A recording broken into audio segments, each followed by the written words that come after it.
Sunday Mass in Muchachoni, then I headed down to the tarmac and started down to Nairobi about 2 o'clock in the afternoon or so.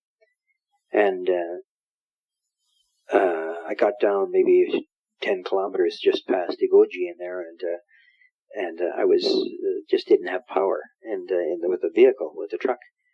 And then when I was going up the hills, then I noticed that it was just like you were in mud or in ice. You're spinning all of a sudden. The RPMs went from 2,000 to 3,000 RPMs. And I said my clutch is gone. My clutch plate's slipping.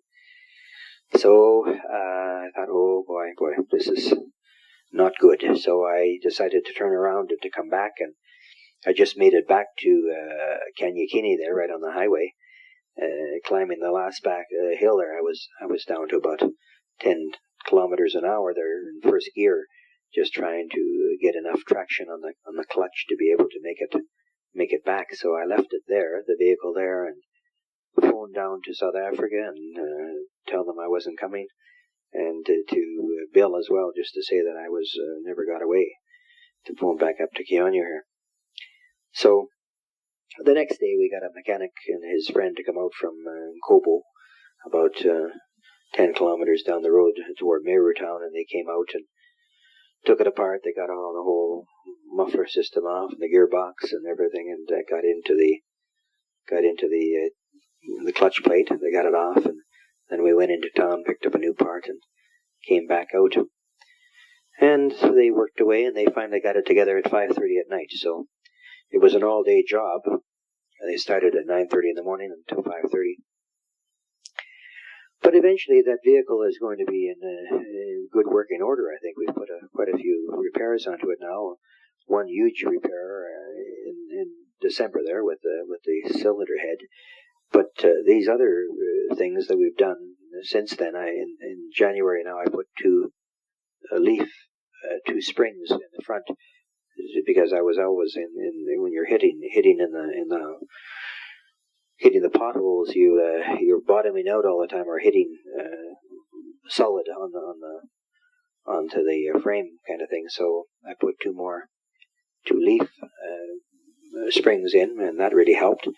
And then I had to get brakes repaired all around, put new brakes on, and now a new clutch. So it's getting to be, hopefully, in going through the major areas of concern. There will always be other repairs as well on a vehicle, but we're getting a number of things done that have to be done.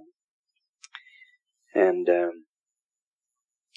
since January, the people have also been putting onto the bill for the parish the cost of the vehicle, which we had paid up till now. Until the end of December, we had paid for all the repairs and all the diesel and everything, and even the tires, we paid for the new tires, etc. But we really feel that, again, I told them at some point, beginning of this January, we'll start to also pass on the expense of the vehicle onto the people and see how they manage. If they can manage to pay the operating expenses.